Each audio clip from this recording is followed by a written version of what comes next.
کڑکتی دوپہر کا وقت ہو رہا تھا۔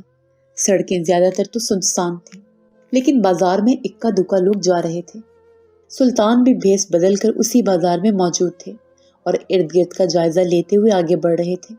اس بازار میں ایک حکیم کا مطب بھی تھا، بڑا ہی مشہور حکیم تھا جس سے علاج کروانے کے لیے دور دراز سے لوگ آیا کرتے تھے۔ اسی مطب کے باہر رش تھا۔ سلطان کی نظر اس مطب پر پڑی تو ان کے دل میں خواہش جاگی کہ اس حکیم سے ملاقات کرنی چاہیے جس کے حکمت اور شفا کے قصے دور دراز تک مشہور ہیں۔ لیکن دواخانے میں مریضوں کا بے پناہ رش تھا۔ اندر حکیم کا مخصوص کمرہ جہاں پر وہ مریض کو دیکھا کرتے تھے، وہاں صرف انہیں اور مریض کو بیٹھنے کی اجازت تھی، اس لیے انتظار کرنے والے مریض باہر انتظار گاہ میں بیٹھے ہوتے۔ سلطان اس دواخانے کو دیکھتے ہوئے آگے بڑھنے لگے تھے کہ اچانک ہی اس دواخانے میں عجیب و غریب قسم کا شور برپا ہوا۔ طوفانی قسم کی آوازوں نے سلطان کے بڑھتے قدموں کو روک لیا۔ ایسا لگ رہا تھا کہ دواخانے کے اندر طوفان آ گیا ہو۔ سلطان کو یکایک خیال آیا کہ کیا دواخانے میں کسی مریض کی طبیعت تو نہیں بگڑ گئی؟ اگر ایسا ہے تو اسے فوری طبی امداد کی ضرورت ہے اور ہو سکتا ہے کہ اسے بڑے شہر لے جانا پڑے۔ اس لیے سلطان نے اپنے قدموں کو واپس موڑ لیا۔ اگر کسی قسم کی مدد کی ضرورت ہے تو وہ فوراً خفیہ اشارے کے ذریعے سے پاس ہی موجود اپنے آدمیوں کو اس مدد لانے کا کہہ سکے۔ لیکن دواخانے کے اندر اٹھتا ہوا شور تو کچھ اور ہی قسم کا تھا۔ اس شور میں واضح آوازیں ایک عورت کی تھیں جس کی چیخ و پکار نے دواخانے کو سر پر اٹھا رکھا تھا۔ سلطان نے آگے بڑھ کر دیکھا تو دواخانے کے اندر ایک عجیب ہی منظر تھا۔ ایک عورت دواخانے کے اندرونی کمرے سے روٹی پیٹتی برآمد ہو رہی تھی۔ اس کا لباس چاک تھا اور بھیگا ہوا تھا۔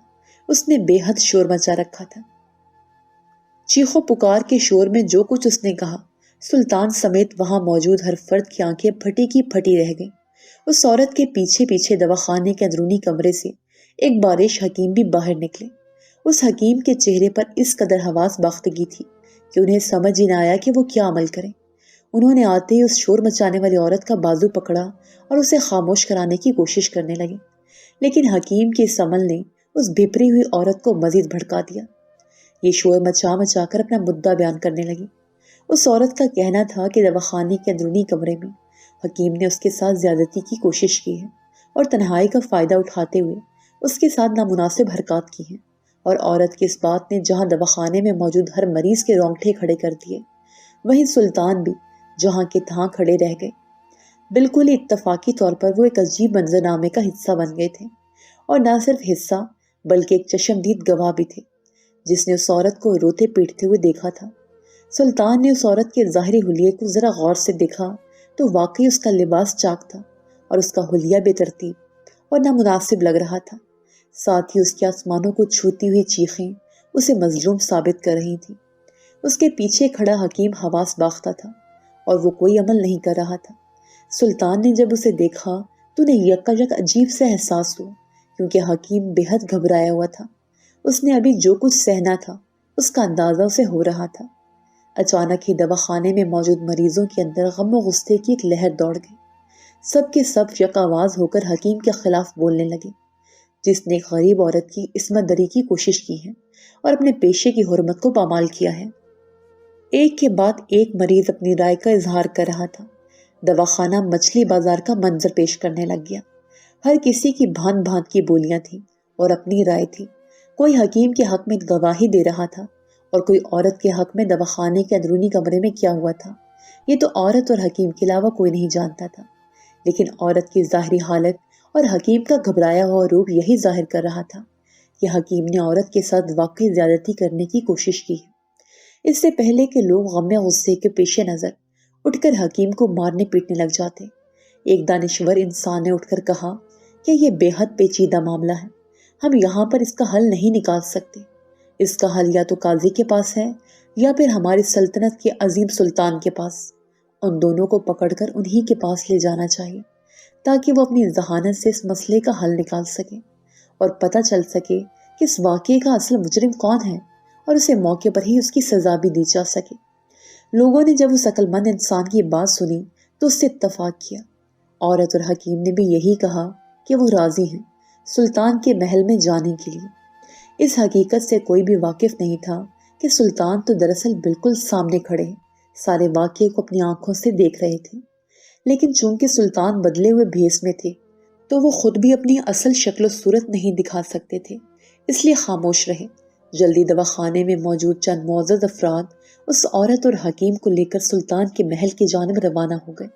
دواخانے میں موجود ایک عورت نے اس عورت کو اپنی ایک چادر سے اچھی طرح ڈھانپ دیا تھا، اس لیے اس کی خستہ حالی ظاہری طور پر نظر نہیں آ رہی تھی، لیکن اب بھی وہ کھا جانے والی نظروں سے اس حکیم کی جانب دیکھ رہی تھی۔ سلطان نے جب یہ دیکھا کہ لوگوں کا ایک گروہ ان کے محل کی جانب چل پڑا ہے اور ان سے انصاف کی امید رکھتا ہے، تو سلطان نے فوراً سے اپنے قدم واپس محل کی جانب موڑ لیے۔ اپنے گھوڑے پر سوار ہو کر یہ سلطان ان لوگوں سے پہلے ہی محل واپس پہنچ سکتے تھے، کیونکہ ان لوگوں سے پہلے سلطان کے محل میں موجودگی ضروری تھی۔ اس لیے وقت ضائع کیے بغیر سلطان نے اپنا رخ محل کی جانب کر لیا۔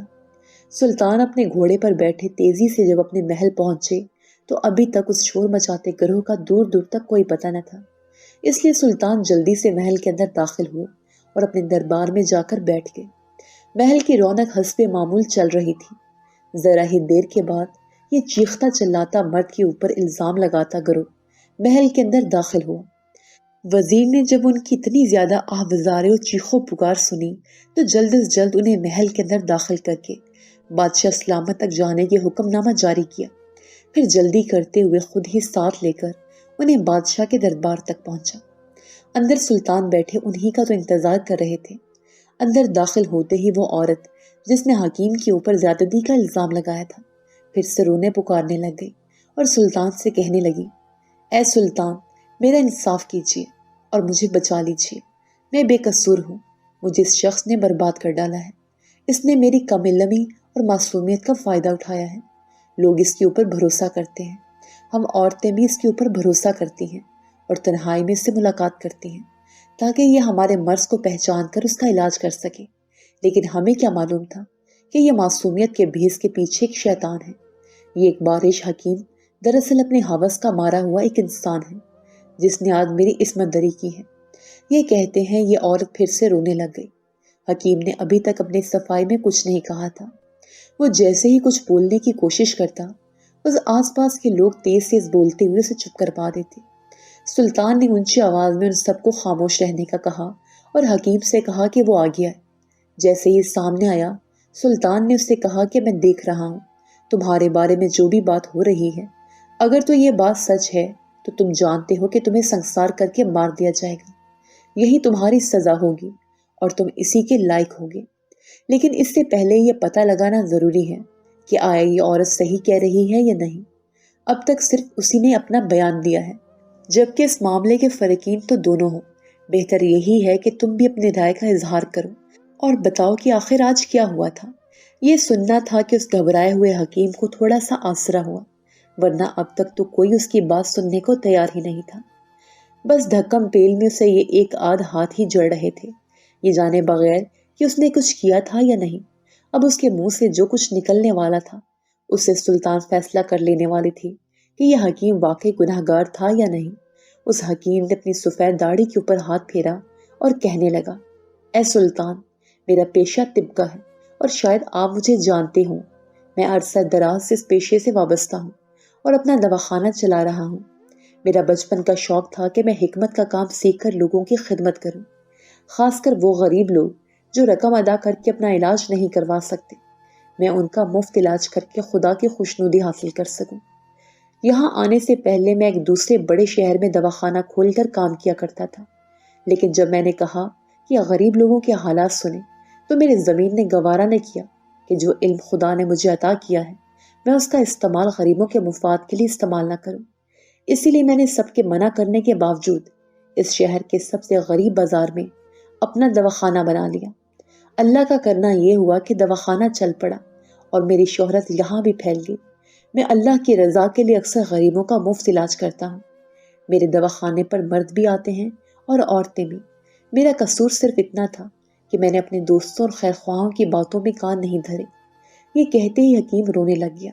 اس نے اب تک جو کہانی سنائی تھی اس میں کہیں بھی یہ عورت اور اس کے ساتھ ہونے والے واقعے کا ذکر نہیں تھا، اس لیے سبھی انتظار کر رہے تھے کہ حکیم اپنی بات مکمل کرے اور انہیں آج کے اس واقعے کا علم ہو۔ لیکن اس کے بولنے سے پہلے ہی مجمع میں سے ایک اشتعال انگیز انسان بولنے لگ گیا۔ وہ ایک بپھرا ہوا مرد تھا۔ کہنے لگا، ہم اپنی عورتوں کو اس حکیم کے پاس علاج کی غرض سے بھیجتے ہیں اور یہ پردے کے پیچھے ان کے ساتھ بدفعلی کرتا ہے۔ اس کا مطلب یہ ہوا کہ یہ گھٹیا انسان ہے اور ہماری عزتوں کے ساتھ کھیلتا ہے۔ اس کی سزا صرف اور صرف موت ہے۔ اے سلطان، دیر کیے بغیر جب اس حکیم کو سزا سنائی جائے، میں اسے اپنے ہاتھوں سے سنسار کرنا چاہتا ہوں۔ اس کے اس دعوے کے ساتھ ہی دوسرے لوگ بھی اس کی ہاں میں ہاں ملانے لگے اور مجمع بھر سے مچھلی بازار بن گیا اور بنبناہٹوں سے گونجنے لگا۔ سلطان بیزار ہونے لگے کہ کیسے لوگ ہیں، بغیر فریقین کی بات جانے ہی اپنا فیصلہ سنانے کے در پہ ہیں۔ اس لیے سلطان نے ان سب کو ڈانٹ کر چپ کروایا اور کہنے لگے کہ حکیم کو اس کی بات مکمل ہونے دی جائے، بالکل اسی طرح جس طرح عورت نے اپنی بات مکمل کی ہے۔ حکیم نے جب سلطان کو اپنے ساتھ دیتے ہوئے پایا تو اس کی ہمت بندھی اور وہ پھر سے کہنے لگا، اے سلطان، یہاں آنے سے پہلے میرے دوست احباب مجھے منع کرتے تھے کہ میں ایک چھوٹے شہر میں جا رہا ہوں جہاں کے لوگوں کا مجھے کوئی اندازہ نہیں ہے، اس لیے مجھے وہاں نہیں جانا چاہیے، لیکن میں زور زبردستی یہاں آ گیا اور اپنا دواخانہ کھول لیا۔ آج سے پہلے تو میں بڑا ہی خوش تھا، میں نے ایک اچھا فیصلہ کیا ہے، لیکن آج جیسے ہی یہ عورت آئی میں نے اس کا معائنہ شروع کیا۔ اس کا مسئلہ بے اولادی تھا، یہ اولاد کی خواہش مند تھی اور اسی کے لیے یہ میرے پاس علاج کروانے کے لیے گھر سے آئی ہے۔ ابھی میں اس کا معائنہ کر ہی رہا تھا کہ اس عورت نے مجھ پر الزام لگا دیا کہ میں نے اس کی عصمت دری کی ہے، حالانکہ میں نے اس کے ساتھ زیادتی نہیں کی، لیکن کوئی بھی میری بات پہ یقین نہیں کر رہا۔ یہ کہتے ہی حکیم پھر سے رونے لگ گیا۔ دونوں فریقین نے اپنی اپنی بات مکمل کر لی تھی۔ دونوں نہیں بتا دیا تھا کہ اس خفیہ کمرے کے اندر کیا ہوا تھا جس میں حکیم اور اس عورت کے سوا کوئی موجود نہیں تھا۔ عورت کا دعویٰ تھا کہ حکیم نے اس کے ساتھ زیادتی کرنے کی کوشش کی ہے، جبکہ حکیم اپنے آپ کو بچانے کے لیے یا پھر واقعتاً سچ بولتے ہوئے یہ ظاہر کر رہا تھا کہ وہ بے قصور تھا۔ جتنی لمبی داستان حکیم نے سنائی تھی، سلطان تو خود مخمصے میں پڑ گئے کہ آیا سچ کون بول رہا ہے اور جھوٹ کون۔ دونوں ہی فریقین اپنی اپنی جگہ اپنے اپنے راز الاپ رہے تھے۔ حکیم کا اتنا کہنا تھا کہ وہ عورت جس نے زیادتی کا دعویٰ کیا تھا وہ بھی رونے لگی اور سلطان سے کہنے لگی، اے سلطان، آپ اپنے جنس کا ساتھ مت دیں، یہ شخص جھوٹ بول رہا ہے، اس نے واقعی میرے ساتھ زیادتی کی ہے، اور وہ کمرہ جہاں پر ہم دونوں کے علاوہ کوئی موجود نہیں تھا، صرف میں ہی اس چیز کی گواہ ہوں۔ آپ میرا بھیگا ہوا اور چاک لباس دیکھ سکتے ہیں، میرا بے ترتیب حلیہ اس چیز کی گواہی ہے کہ جو کچھ میں کہہ رہی ہوں وہ سچ ہے اور یہ حکیم جھوٹا ہے۔ میں آپ سے اپنے لیے انصاف کی طلبگار ہوں۔ سلطان نے جب اس عورت اور حکیم کی باتیں سنی تو مخمصے میں پڑ گئے۔ وہ پریشان ہو گئے کہ سامنے دکھائی دینے والے مسئلے کو کیسے حل کریں۔ دکھائی تو دے رہا تھا کہ عورت کے ساتھ واقعی غلط حرکت ہوئی ہے اور اس کا ذمہ دار یہ حکیم ہے جس کے پاس یہ علاج کی غرض سے گئی تھی، لیکن یہ سلطان کا وتیرہ نہ تھا کہ اصل حقیقت جانے بغیر وہ کسی بھی فیصلے کو ثابت کر دیں۔ ان کا دل یہ کہہ رہا تھا کہ اصل حقیقت کچھ اور ہے اور ان کا زیرک ذہن اس سامنے نظر آنے والے معاملے کو پہچاننے سے قاصر تھا، لیکن اس وقت کوئی نہ کوئی بات کرنی ضروری تھی، ورنہ ان کی رائے ان کے خلاف ہو جاتی اور سامنے کھڑا یہ مجمع سلطان کے خلاف بغاوت کر دیتا کہ سلطان آپ کو دیکھا سچ ماننے کو تیار نہیں ہوتے۔ اس لیے سلطان نے معاملے کو ذرا دوسرے طریقے سے نپٹانے کا فیصلہ کیا۔ سلطان نے کہا، اے عورت، میں جانتا ہوں کہ تمہارے ساتھ ظلم ہوا ہے اور میں ظالم کا پورا پورا بدلہ لوں گا، اس بارے میں تم فکر مند ہو۔ اگر اس حکیم نے واقعی تمہارے ساتھ ظلم کیا ہے تو یہ زندہ بچ کر اس شہر سے واپس نہیں جائے گا۔ آج کے بعد یہ اس لائق نہیں رہے گا کہ یہ کسی بھی عورت کے ساتھ زیادتی کر سکے، اس لیے تمہیں مجھ پر بھروسہ کرنا چاہیے۔ میں اس حکیم کو قید میں ڈالنے کا حکم دیتا ہوں اور اس عورت کو محل میں کل تک کے لیے عزت و احترام سے ٹھہرانے کا بھی حکم جاری کرتا ہوں۔ کل کے دن میں ایک انوکھا فیصلہ کروں گا، ایک ایسا فیصلہ جس میں سب کے سامنے سچ ظاہر ہو جائے گا اور آپ سب گناہ گار کے گناہ کو اپنی آنکھوں سے دیکھ لیں گے۔ سلطان کی یہ بات سن کر وہ عورت اور اس کے ساتھ آئے ہوئے افراد مطمئن ہو گئے۔ صرف حکیمی واحد شخص تھا جس کا رنگ اڑ گیا۔ وہ سمجھ گیا کہ کل کا دن وہی دن ہے جب اسے سنسار کیا جائے گا۔ سب یہی سمجھ رہے تھے، لیکن سلطان کے دماغ میں کیا تھا یہ بات کسی کو نہیں معلوم تھی۔ کیا واقعی سلطان کل اس حکیم کو سنسار کر دینے والے تھے؟ یا وہ واقعی کسی خاص طریقے سے اس کا گناہ سب کے سامنے لانے والے تھے۔ ان دونوں ہی طریقوں کا علم صرف سلطان کو ہی تھا، اس لیے ان سب کے پاس سوائے کل کا انتظار کرنے کی اور کوئی چارہ نہ تھا۔ جب یہ مجمع رخصت ہو گیا تو سلطان نے وزیر سے کہا کہ عورت کو باعزت و احترام زنان خانے میں ٹھہرا دیا جائے اور حکیم کو قید خانے میں قید کر دیا جائے۔ سلطان کی ہدایت پر فوراً عمل ہوا اور دونوں کو ان کی جگہوں پر پہنچا دیا گیا۔ تھوڑی ہی دیر بعد مغرب ہو گئی اور شام پھیلنے لگ گئی۔ جب رات کے سائے اچھی طرح پھیل گئے تو سلطان نے طے کر لیا کہ اب واقعے کو اپنی طرح جانچ کرنا ضروری ہے، اس لیے انہوں نے قید خانے کا رخ کیا۔ وہ حکیم سے ایک بار تنہائی میں ملنا چاہتے تھے۔ قید خانے میں حکیم بے حال بیٹھا تھا، وہ بس اپنی موت کا منتظر تھا، لیکن جب اس نے سلطان کو اپنے سامنے دیکھا تو حیران رہ گیا۔ وہ امید نہیں کر رہا تھا کہ رات کے اس پہر سلطان اس کے سامنے آ جائیں گے۔ اس نے سلطان سے پوچھا، اے سلطان، آپ رات کے اس پہر مجھ سے ملنے کے لیے کیوں آئے ہیں؟ کیا آپ دیکھنا چاہتے ہیں کہ موت کے سائے میرے چہرے کے اوپر منڈلاتے ہوئے کیسے نظر آ رہے ہیں؟ اس کی اس بات نے سلطان کو بے حد رنجیدہ کر دیا۔ سلطان نے اس سے کہا کہ بے فکر رہو، میں اللہ کے حکم سے درست فیصلہ ہی کروں گا۔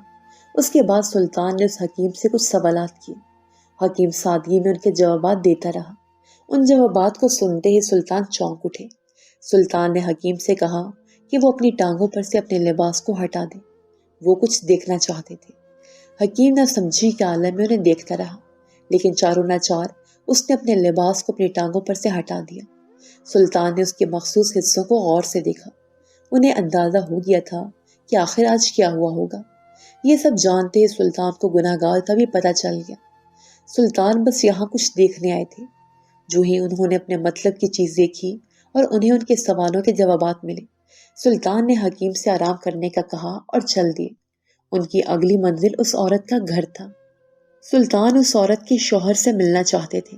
مجمع میں کئی افراد موجود تھے، صرف اس عورت کا شوہر ہی نہیں تھا۔ شاید اس کی وجہ یہ تھی کہ وہ اس وقت دواخانے کے اندر موجود ہی نہیں تھا۔ سلطان نے جب اس عورت کا دروازہ بجایا تو ذرا ہی دیر کے بعد دروازہ کھل گیا۔ سامنے ایک ہی مردہ سا شخص کھڑا تھا جس کے ہاتھ میں ایک نشہ آور چیز تھی۔ اس نے لڑکھڑائے ہوئے لہجے میں سلطان سے پوچھا، آخر کون ہے؟ اس وقت میرے گھر میں اسے کیا چاہیے؟ سلطان نے اس کی حالت زار دیکھی تو ایک ہی لمحے میں اندازہ کر لیا کہ یہ شخص نشے کا مریض ہے۔ اس کی ظاہری حالت ایسی تھی کہ بس ابھی گرے کہ ابھی گرا۔ سلطان اس کے مکان کے اندر داخل ہو گیا۔ اس شخص نے سلطان کو نہیں پہچانا تھا، لیکن سلطان نے اپنا تعارف خود ہی کروا دیا۔ اس تعارف کے بعد بھی اس شخص کی ظاہری حالت میں کوئی فرق نہیں آیا۔ وہ تو اس دنیا سے ہی بیزار لگتا تھا۔ وہ اپنا نشہ کرتا رہا اور سلطان اسے گھورتے رہے۔ سلطان کو جو کچھ جاننا تھا زیادہ دیر نہیں لگی اور جان لیا۔ اس کے بعد سلطان کے یہاں رہنے کا کوئی کام نہیں تھا۔ وہ چونک گئے تھے اور جلد از جلد کل کا فیصلہ سنا دینا چاہتے تھے۔ انہیں یوں محسوس ہو رہا تھا کہ ان سے ایک بہت بڑی غلطی ہونے والی ہے۔ انہیں آج اس فیصلے کو سنا دینا چاہیے تھا۔ ان کے ذہن میں حکیم اور اس عورت کے سائے منڈلانے لگے۔ سلطان کے لیے اگلے دن کا انتظار مشکل ہو گیا۔ وہ جلدی اپنے محل میں لوٹ آئے اور بےتابی سے صبح کا انتظار کرنے لگے۔ جو ہی صبح ہوئی، سلطان نے حکم نامہ جاری کر دیا کہ بڑی نہر کے پاس والی زمین پر مجمع کا انعقاد کیا جائے۔ اعلان پر وزیر کی حیران تھے، کیونکہ عام طور پر بادشاہ انصاف کے مقدمات کو تو محل کے اندر ہی نپٹا لیا کرتے تھے۔ پھر اس وقت سلطان نے نہر کے پاس والی زمین کے اوپر مجمع کا انعقاد کا کیوں کیا؟ لیکن وزیر نے کوئی بھی سوال جواب کیے بغیر خاموشی سے شہر میں منادی کروا دی کہ کل دواخانے کے ہونے والے واقعے کا آج فیصلہ ہو جائے گا، اس لیے تمام شہر بڑی نہر کے پاس جلد از جلد جمع ہو جائے۔ محل میں ٹھہری ہوئی عورت بھی بڑی ہی بےتابی سے منتظر تھی کہ جلدی اس کا فیصلہ سنایا جائے، اور حکیم تو ویسے ہی نیم جان ہو رہا تھا۔ اسے لگ رہا تھا کہ آج اس کے سنسار کیے جانے کا دن ہے۔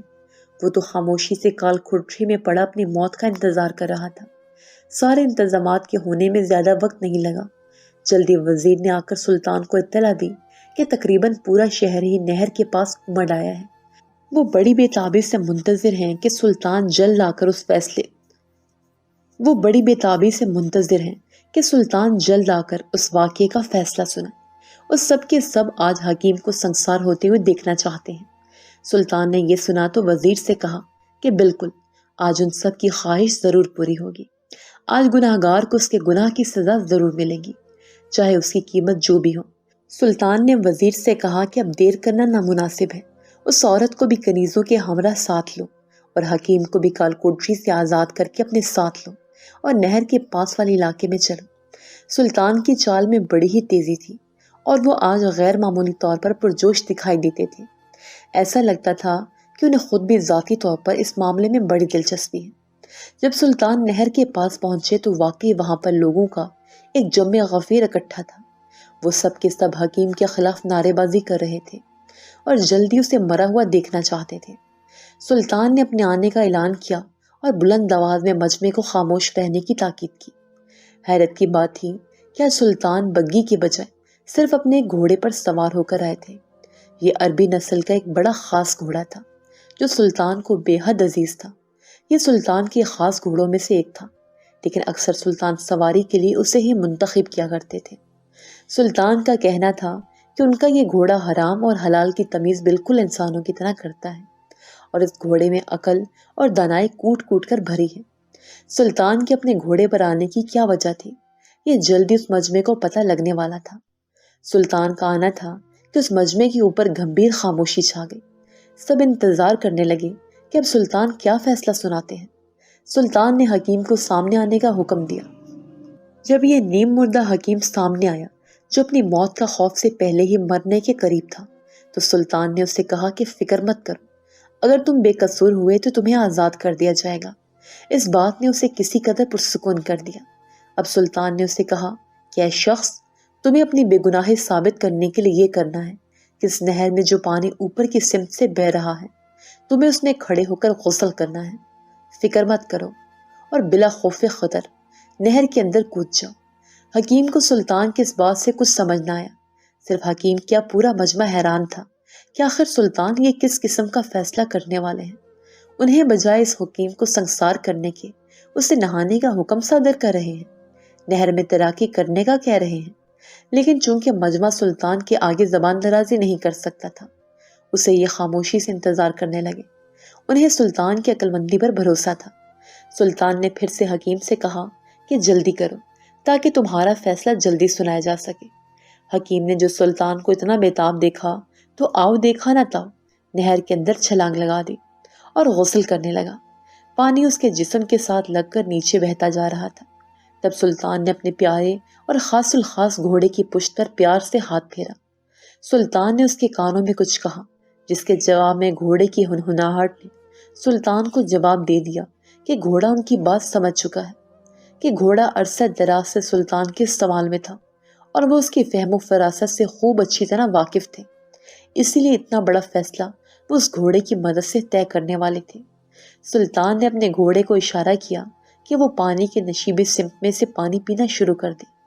گھوڑا آگے بڑھا اور وہاں سے پانی پینے لگا جہاں پانی اس حکیم کے جسم سے گزر کر پہنچ رہا تھا۔ گھوڑا اطمینان سے پانی پی رہا تھا۔ اس گھوڑے کو پانی پیتے دیکھ سلطان ششدر رہ گئے۔ انہیں ان کا گناہگار مل گیا تھا۔ مجمع ابھی بھی انتظار میں تھا کہ سلطان اس گھوڑے اور غسل والی کہانی سے باہر نکلے تو انہیں اصل واقعے کے نتیجے سے آگاہ کریں۔ وہ بڑے ہی بے چین اور بےتاب تھے۔ سلطان نے ان کا وقت ضائع کرنا مناسب نہ سمجھا اور کہنے لگے۔ سلطان نے اونچی آواز میں مجمع کو مخاطب کیا اور کہنے لگے، یہ حکیم بے قصور ہے، اس نے اس عورت کے ساتھ زنا نہیں کیا، کیونکہ اگر یہ گناہگار ہوتا تو اس کے جسم کے ساتھ لگ کر آنے والا پانی میرا گھوڑا کبھی نہ پیتا۔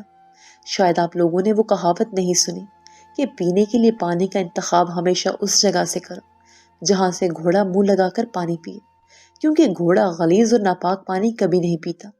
اس گھوڑے کے پانی پینے کے انتخاب نے مجھ پر یہ ثابت کر دیا کہ یہ حکیم بے قصور ہے۔ مجھے اپنے گھوڑے کی عقل پر بھروسہ ہے اور یہ میرا سالہ سال کا تجربہ ہے کہ گھوڑا پانی پینے کے لیے ہمیشہ عمدہ اور اعلیٰ جگہ کا انتخاب کرتا ہے۔ وہ ہمیشہ صاف پانی منتخب کرتا ہے۔ بالکل اسی طرح آج اس گھوڑے نے کیا۔ اگر اس حکیم کے جسم سے لگ کر آنے والا پانی گندا ہوتا اور حکیم گناہگار ہوتا تو کبھی بھی میرا گھوڑا اس پانی کو منہ نہ لگاتا۔ اب سب کچھ آپ کے سامنے ہے، یہ حکیم بے قصور ہے، لیکن ابھی اس عورت کا فیصلہ ہونا باقی ہے۔ عورت مجمع کے اندر ہی موجود تھی۔ جب اس نے سلطان کی یہ بات سنی تو بل کھا کر رہ گئی۔ سلطان نے حکیم کو نہر سے باہر آنے کا اشارہ کیا۔ حکیم نے باہر آ کر اپنا لباس تبدیل کیا اور خود کو خوش کر لیا۔ اب مجمع منتظر تھا کہ سلطان مزید اس بارے میں کیا فیصلہ کرتے ہیں۔ سلطان نے مجمع کو مخاطب کر کے کہا کہ ابھی یہ قصہ ختم نہیں ہوا۔ میں اس عورت سے آپ سب کے سامنے پوچھوں گا کہ آخر اس کو یہ کہانی گھڑنے کی کیا ضرورت پیش ہے۔ میری نظر میں یہ عورت گناہ گار ہے اور اس کا فیصلہ ہو چکا ہے۔ یہ سننا تھا کہ عورت دھاڑے مار مار کر رونے لگی۔ چونکہ ایک عورت کا رونا اکثر مردوں کو جذباتی کر دیتا ہے، تو مجمع میں سے ایک بڑی تعداد مردوں کی اٹھ کر اس عورت کے حق میں نعرے بازی کرنے لگی اور یہ کہنے لگی کہ اے سلطان، آپ ایک گھوڑے کی وجہ سے اس عورت کی زندگی اور موت کا فیصلہ نہیں کر سکتے۔ آپ کو اپنا فیصلہ تحقیقات کی بنیاد پر کرنا چاہیے۔ لوگ شور مچانے لگے، چیخنے چلانے لگے۔ عورت بھی مسلسل آہو بکا کرنے لگی۔ اس مسلسل شور اور چیخ و پکار میں صرف ایک شخص ایسا تھا جو مجمع کے اندر بالکل خاموشی سے کھڑا تھا۔ یہ اس عورت کا شوہر تھا جو اس سارے معاملے کو خاموشی سے دیکھے جا رہا تھا۔ سلطان نے جب اپنی عوام کو اس قدر بے وقوفی کرتے ہوئے دیکھا تو انہیں بے حد غصہ آیا۔ یہ کیسے لوگ تھے جو ایک عقل مندانہ فیصلے کو بھی تسلیم کرنے کو تیار نہیں تھے اور بغاوت کرنے پر ایک دوسرے کو اکسا رہے تھے۔ سلطان نے تسلیم کر لیا واقعی عورت کے ایک بہت بڑا فتنہ ہے جو کسی بھی مرد کی عقل کو معاف کر سکتی ہے، لیکن کھیل ابھی ختم نہیں ہوا تھا۔ سلطان کے پاس سچ کو ثابت کرنے کے لیے ایک کے علاوہ کئی طریقے تھے۔ سلطان نے وزیر کو حکم دیا کہ اس عورت کو سامنے لایا جائے۔ جب یہ عورت سامنے آ گئی تو سلطان نے اس سے کہا کہ وہ ایک اونچی جگہ پر چڑھ جائے اور ذرا اونچی آواز میں ان تمام سوالوں کے جواب دے جو سلطان ابھی سے پوچھنے والے ہیں۔ عورت گھبرا بھی رہی تھی اور سلطان کی جاہ و جلال سے مروب بھی تھی، لیکن جو کچھ سلطان نے کہا اس نے چپ چاپ اس کی تعمیل کی۔ اس وقت تک وہ اپنا لباس تبدیل کر چکی تھی اور اس کا کل والا آلودہ لباس سلطان کی تحویل میں تھا۔ سلطان نے اس عورت سے کہا، میں جو کچھ تم سے پوچھوں گا تم خدا کو حاضر و ناظر جان کر اس کا درست جواب دینا۔ اس عورت نے کہا، ایسا بالکل، اب جو کچھ مجھ سے پوچھیں گے میں اس کا صحیح جواب دوں گی، کیونکہ یہاں پر میں اپنا انصاف دینے آئی ہوں اور میں چاہتی ہوں کہ آپ اس گناہ گار حکیم کو سنسار کریں، نہ کہ آپ اس کے حق میں فیصلہ دیں۔ اس لیے آپ جو کچھ مجھ سے پوچھیں گے میں آپ کو صحیح جواب دوں گی۔ سلطان مسکرا دیے۔ وہ جانتے تھے کہ ان کے سوال کا اس عورت کے پاس کوئی جواب نہیں ہوگا، لیکن پھر بھی انہوں نے اپنی رائے کو حقیقت دکھانے کے لیے اس عورت کو مخاطب کیا اور کہنے لگے، اے عورت، تو نے اس مرد کے اوپر یہ الزام لگایا ہے کہ اس نے تیرے ساتھ غلط فعل کیا ہے، تو تیرا اپنے الزام کے ثبوت کے طور پر ایک سوال کا جواب دینا بنتا ہے۔ میں تو اس سے ایک سوال کرتا ہوں، مجھے اس کا درست جواب دے۔ یہ حکیم جس نے تیرے ساتھ دست درازی کا معاملہ کیا، اس کی دونوں ٹانگوں میں سے ایک ران پر ایک سیاہ رنگ کا بڑا سا دھبا ہے۔ وہ دھبا اتنا بڑا ہے کہ بآسانی کسی کو بھی نظر آ سکتا ہے۔ اگر اس نے تیرے ساتھ کوئی شرمناک حرکت کرنے کی کوشش کی ہے تو لازمی بات ہے کہ تیری نظر بھی اس دھبے پر ضرور پڑی ہوگی۔ تجھے صرف اس بات کا جواب دینا ہے کہ وہ دھبا اس کی کس ٹانگ پر ہے، دائیں ٹانگ پر یا بائیں ٹانگ پر۔ اگر تو اس سوال کا درست جواب دیتی ہے تو اس کا مطلب ہے کہ تو سچی ہے، تو نے اس دھبے کو دیکھ رکھا ہے۔ واقعی اس حکیم نے شرمناک فعل کیا ہے، اسے اس کی سزا بھی دینی ہے، اور ابھی اور اسی وقت مل جائے گی۔ اب تو جلد اس سوال کا جواب دے، سارا مجمع اور میں تیرے جواب کا خواہش مند ہے۔ سلطان کا یہ سوال سن کر عورت کے چہرے کا رنگ ہی اڑ گیا۔ جواب اس نے کیا دینا تھا، اس کی زبان اس کے منہ کے اندر ہی لڑکھڑانے لگی۔ وہ گونگی بن کر سلطان کے چہرے کی جانب تکنے لگی۔ کیا جواب دیتی؟ اسے معلوم ہی نہیں تھا کہ حکیم کی کس ٹانگ کے اوپر کون سا دھبا ہے۔ اب اس کے دل میں دبا چور سامنے آنے ہی والا تھا۔ مجمع انتظار کر رہا تھا کہ یہ بے گناہ عورت جلدی گواہی دے تاکہ حکیم کو سنسار کیا جا سکے، لیکن اس کی جانب سے کی جانے والی اس تاخیر نے مجمع کی نظروں میں سوال اٹھا دیے۔ عورت شرمندہ سے ہو کر نظریں جھکا کر کھڑی ہو گئی۔ اس کے پاس سلطان کے سوال کا کوئی جواب نہیں تھا۔ سلطان نے کئی دفعہ اپنا سوال دہرایا لیکن عورت خاموش رہی۔ آخر کار اس نے سلطان سے کہا، اے سلطان، ہاں میں جانتی ہوں کہ وہ دھبا کس ٹانگ پر ہے۔ وہ دائیں ٹانگ پر ہے۔ میں نے خود دیکھا تھا جب اس نے میرے ساتھ زیادتی کی تھی۔ اس کی اس آواز پر مجمع میں سناٹا چھا گیا۔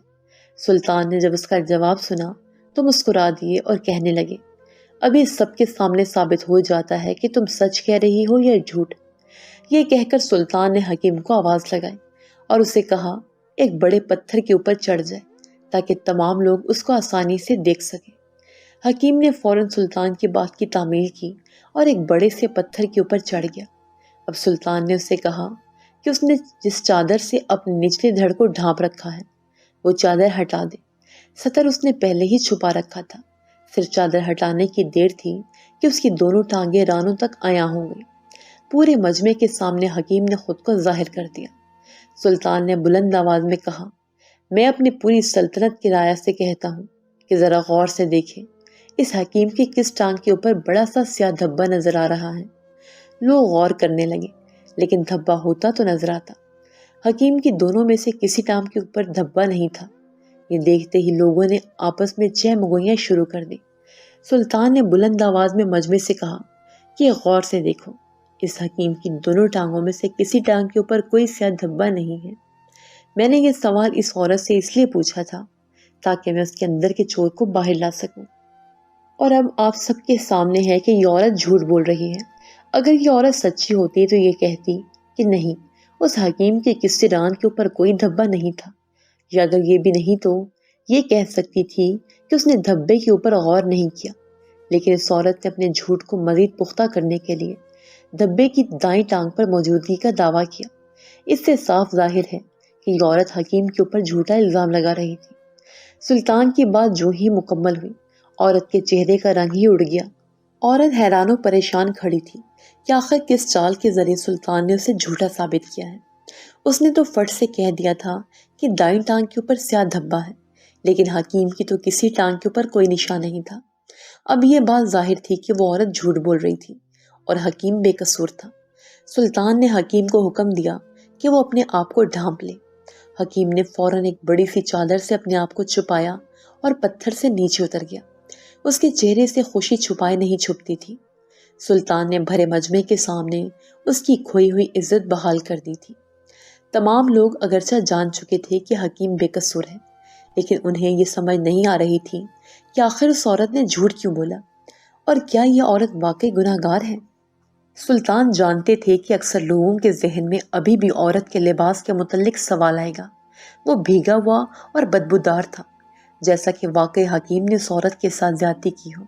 سلطان نے اس معاملے کو بھی صاف کرنے کا فیصلہ کر لیا اور اپنے خاص مصائب کو حکم دیا کہ عورت کا وہ لباس جو اس نے دواخانے میں جاتے وقت پہنا تھا وہ لے کر آیا جائے۔ وہ لباس پہلے ہی سلطان کے پاس محفوظ تھا۔ ایک سپاہی نے فٹافٹ وہ لباس حاضر کر دیا۔ سلطان نے تمام مجمع کے سامنے کھولتے ہوئے پانی کے بڑے بڑے برتنوں کے اندر وہ لباس ڈالا۔ اس لباس کو تھوڑی ہی دیر پانی میں بھگونے پر اس کے اوپر سفیدی سی ظاہر ہونے لگی۔ یہ سفیدی ظاہر کرتی تھی کہ اس لباس کے اوپر انڈے یا انڈوں سے بنا ہوا کوئی مشروب انڈیلا گیا ہے۔ انڈوں کی مخصوص بو بھی آس پاس پھیلنے لگی۔ سلطان نے بلند آواز میں حکیم سے پوچھا، کیا اس کے مطب میں کوئی ایسی دوائی موجود ہے جس کی تیاری میں یہ انڈوں کا استعمال کرتا ہے؟ حکیم نے جب یہ سنا تو فوراً سے سر ہلا کر بولا، جی ہاں سلطان، انڈوں سے بنی ہوئی یہ مخصوص دوائی میں ان افراد میں استعمال کرتا ہوں جو اولاد کے خواہش مند ہوتے ہیں۔ چونکہ یہ عورت میرے پاس اولاد کی خواہش لے کر آیا کرتی تھی، اس لیے یہ دوا میں نے خاص کر اسی کے لیے تیار کی تھی جو آپ کو اس کے لباس کے اوپر گری ہوئی نظر آ رہی ہے۔ حکیم کی اس بات سے آدھا منظر نامہ تو واضح ہو گیا کہ اس روز دواخانے کے اندر آخر کیا ہوا تھا۔ ابھی بہت سے سوالوں کے جوابات باقی تھے، اس لیے سلطان نے اس عورت سے کہا کہ اب وقت آ گیا ہے کہ وہ ان تمام افراد کو اپنی کہانی سنا دے۔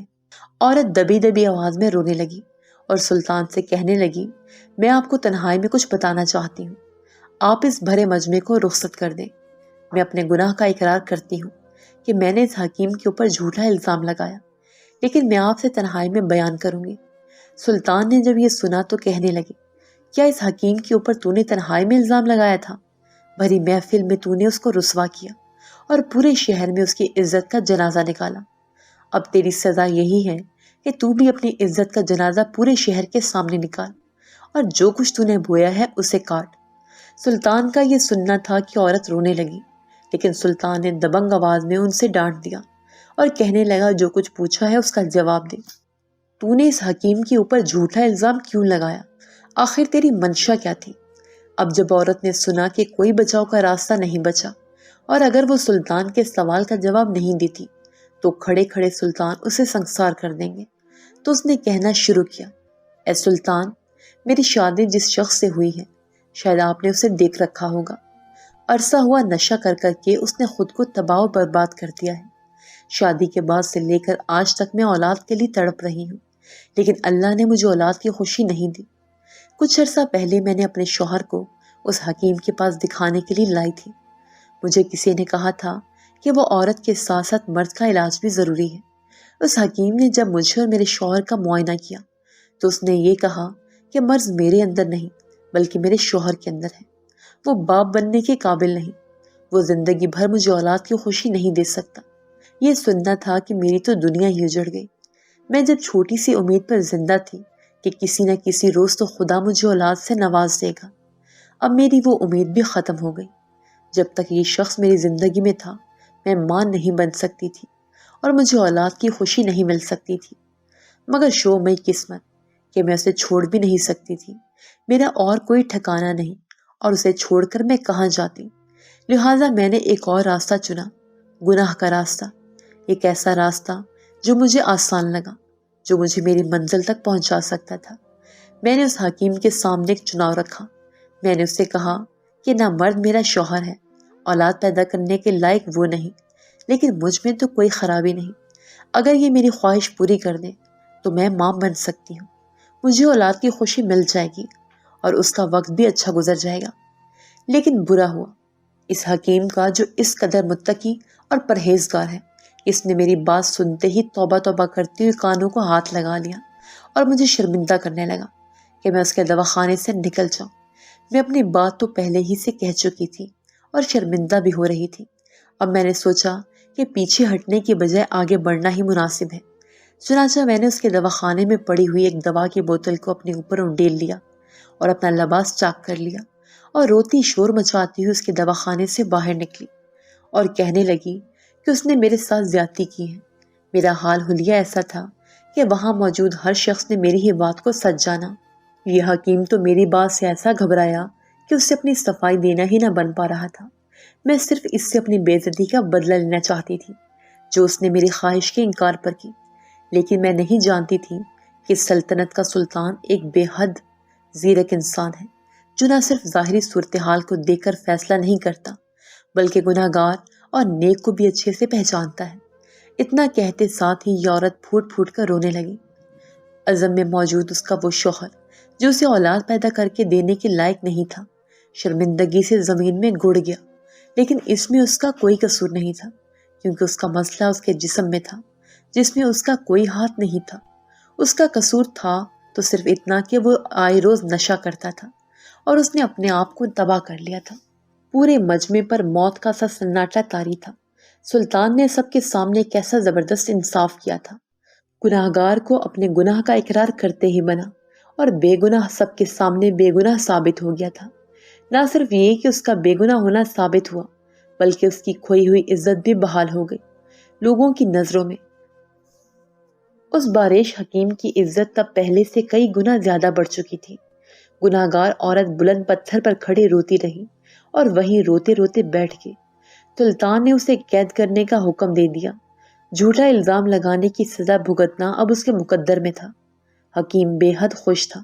اس نے سلطان کے دونوں ہاتھوں کو پکڑ کر چوما، ان کا بے حد شکریہ ادا کیا اور کہنے لگا، اے سلطان، جس طرح یہ پورا شہر آج میرے خلاف ہو گیا تھا، مجھے تو بس یہی لگتا تھا کہ آج میرا آخری دن ہے اور میری کھوئی ہوئی عزت کبھی بحال نہیں ہوگی، لیکن آپ کے ایک درست فیصلے نے نہ صرف مجھے میرا مقام واپس بھی دلایا ہے بلکہ مجھے بے گناہ بھی ثابت کیا ہے۔ سلطان نے جب حکیم کی یہ باتیں سنی تو کہنے لگے کہ میرا شکر گزار ہونے کی کوئی ضرورت نہیں، تیرا غریبوں کی مدد کرنے کا فیصلہ بالکل درست تھا۔ اس شہر میں آنا اور مفت ان لوگوں کا علاج کرنا جو تیری دوا خریدنے کی رقم نہیں چھو پاتے، یہ تیری اعلیٰ ظرفی کی نشانی ہے۔ ایک جھوٹی عورت کی جھوٹی داستان کی وجہ سے تجھے ضرورت مندوں کی مدد سے ہاتھ نہیں کھینچنا چاہیے، اس لیے اپنا دل چھوٹا نہیں کرنا اور جس طرح خدمت خلق کر رہے ہو اسی طرح کرتے رہنا۔ ان لوگوں کی دعاؤں سے نیک لوگ ہر مشکل سے نکل جایا کرتے ہیں، کیونکہ اللہ تعالیٰ اپنے بندوں کی مشکل حل کرنے والے کو پسند فرماتے ہیں۔ حکیم نے سلطان کی جب یہ بات سنی تو زور زور سے اپنا سر ہلانے لگا اور کہنے لگا، ایک ایسا ملک جس کا سلطان آپ جیسا عظیم انسان ہو، میں کبھی اس کو چھوڑ کے جانے کے بارے میں سوچ بھی نہیں سکتا، چاہے اس جیسی کئی ہزار عورتیں مل کر بھی میرے خلاف کوئی سازش رچا لیں، میں تب بھی اپنا کام کرتا رہوں گا اور آپ جیسا عظیم انسان بننے کی کوشش کرتا رہوں گا۔ سلطان نے حکیم کی اس بات کے جواب میں اسے صرف اتنی نصیحت کی کہ وہ کمرہ جس میں وہ مریض کے ساتھ تنہا ملاقات کرتا ہے، اس میں اپنے ساتھ ایک گواہ ضرور شامل کرے، تاکہ آج جیسا واقعہ آئندہ زندگی میں اس کے ساتھ نہ ہو۔ انسانوں کی زندگی میں شر اور خیر دونوں ہی شامل ہوتے ہیں۔ ہمیں نہیں معلوم ہوتا کہ ہمارے سامنے آنے والا شخص شر سے بھرا ہے یا خیر سے بھرا ہے۔ سلطان کی اس نصیحت پر حکیم نے آنن فانن عمل کیا اور پھر سے سلطان کی تعریفوں میں زمین آسمان ایک کرنے لگا۔ حکیم کی ان باتوں پر سلطان مسکرانے لگے اور دل میں سوچنے لگے، یہ حکیم اور اس جیسے کتنے ہی لوگ ہیں جن کے ساتھ انصاف کا معاملہ کرنا ان کے سر پر فرض ہے، کیونکہ سلطنت کا سربراہ ہونے کا مقصد صرف حکم دینا نہیں بلکہ درست فیصلے کرنا بھی ہے۔